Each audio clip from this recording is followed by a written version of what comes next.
Ya, kita lanjutkan diskusi kita. Saya menyapa Prof. Kadir lagi. Prof, tadi Anda menyatakan bahwa kemungkinan besar harga PCR bisa turun, termasuk tadi disebutkan Kementerian Kesehatan juga sudah berbincang dengan Menteri Keuangan ya, soal mungkin diskon-diskon biaya masuk seperti itu. Nah, tapi apakah dengan segala upaya untuk menurunkan harga PCR tadi sudah mempertimbangkan iklim investasi, misalnya seperti membangun lab gitu?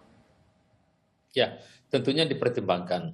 Jadi mohon maaf, saya mau jelaskan barangkali, pada saat BPKP melakukan perhitungan tentang berapa unit cost satu kali pemeriksaan, maka komponen yang dimasukkan salah satunya adalah modal, termasuk adalah juga penyusutan daripada alat tersebut. Karena kan alat medis itu kan ada namanya depresiasi. Ya. Jadi nilai ekonominya akan terjadi penyusutan. Itu dimasukkan nilai penyusutan itu.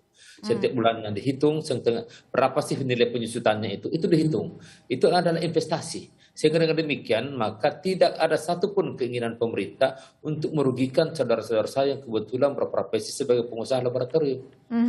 Sudah dihitung semua komponen itu, termasuk juga modal dasar dan sebagainya. Termasuk juga sampai pengolahan limbahnya, sampai kepada listrik, air, dan sebagainya. Jadi saya kira di dalam melakukan perhitungan itu kan BPKP menghitungnya itu sesuai dengan unit cost. Dan harga yang diambil patokannya adalah harga berdasarkan e-katalog. Oke, kebijakan yang adil ya, menolong masyarakat, tapi juga tidak mengesampingkan kebutuhan dari iklim investasi. Saya ke Pak Randi kalau begitu. Pak Randi mungkin bisa dijelaskan kepada kami apa saja yang sebenarnya dibutuhkan oleh industri atau pebisnis, ya mungkin termasuk dari lab gitu, soal kalau nanti untuk tarif PCR kembali diturunkan. Karena tadi Prof. Kadir menyebutkan sangat besar kemungkinan akan turun lagi. Iya, untuk pelayanan ya berarti lab ya. Saya kemarin sempat berdiskusi dengan teman dan tadi juga mungkin dikonfirmasi dengan tayangan apa pendapat pemirsa. Harga rendah itu batasnya berapa sih? 400.000, 200.000, 100.000, 50.000 kan nggak ada batasnya sebenarnya.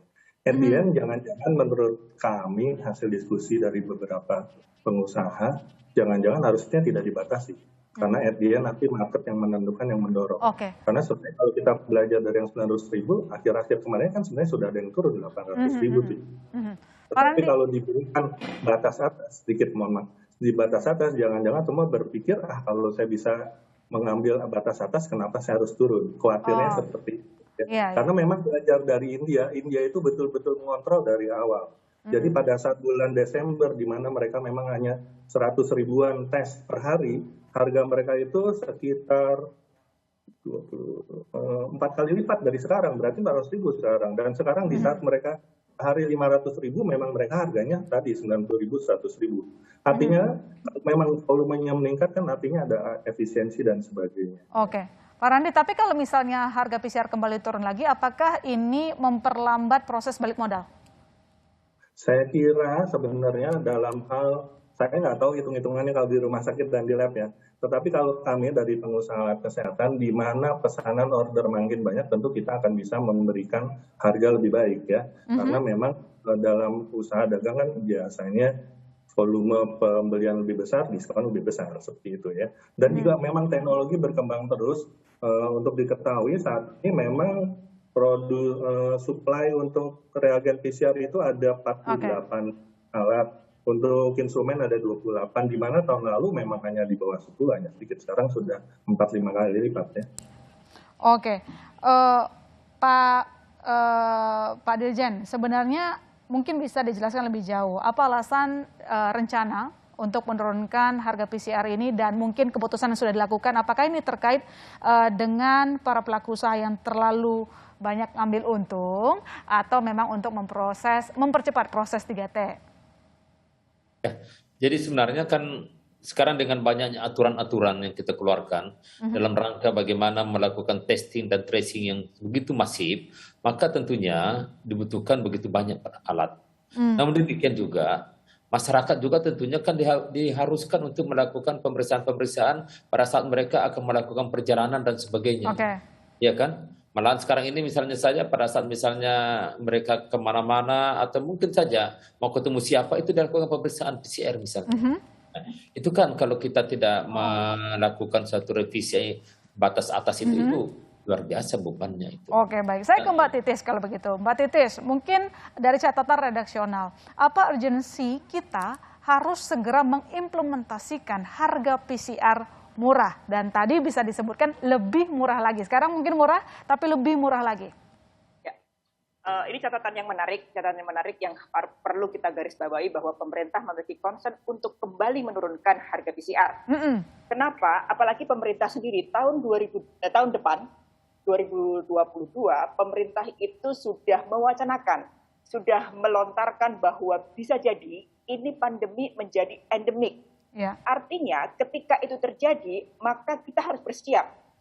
Tadi Pak Randy juga sudah menyebutkan bahwa semakin banyak volumenya, maka harga bisa turun. Nah, ketika kondisi ini kita harus hidup bersama-sama dengan COVID, maka pemerintah memang harus berupaya menurunkan harga tarif tes PCR agar semakin mendorong masyarakat untuk terus melakukan cek kesehatan.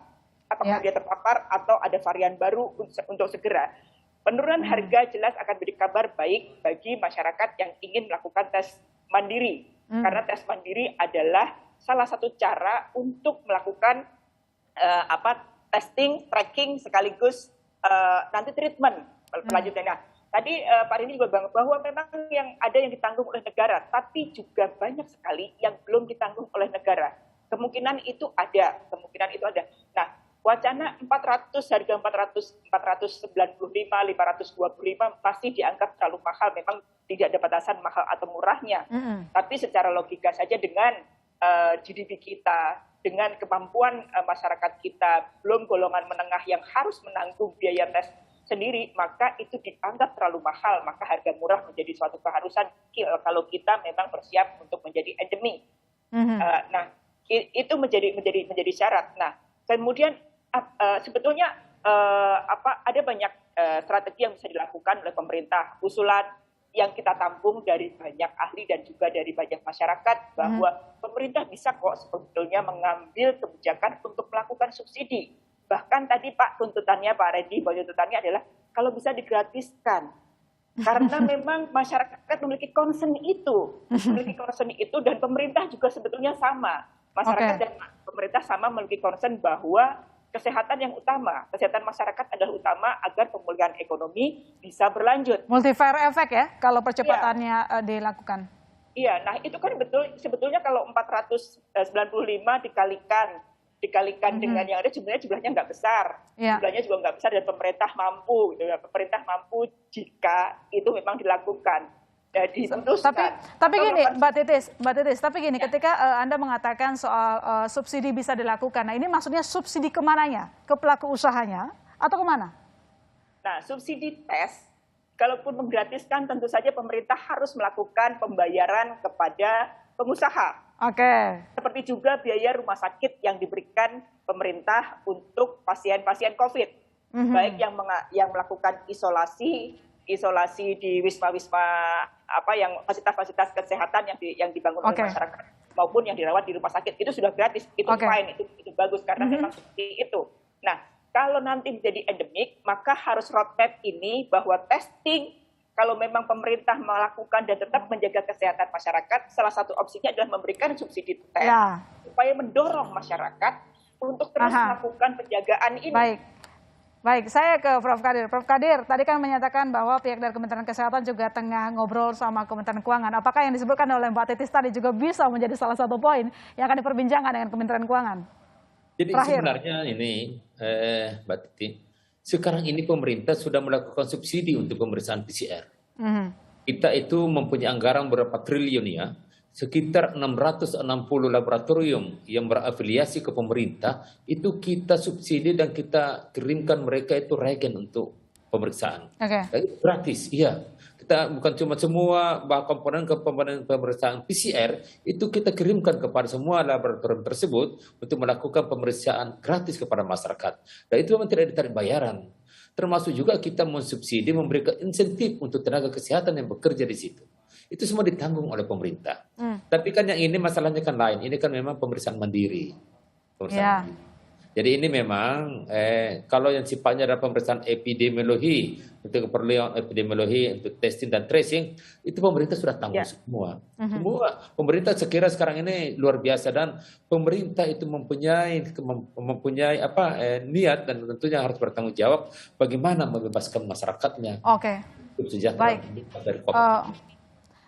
Prof, mungkin sebagai penutup, pertanyaan saya adalah tadi mengatakan bahwa harga dari PCR bisa turun. Kira-kira kapan penyesuaian itu ditargetkan terjadi? Dan yang kedua, tujuannya apakah dengan percepatan dari 3T ini juga dapat memberikan multiplier efek terhadap perekonomian?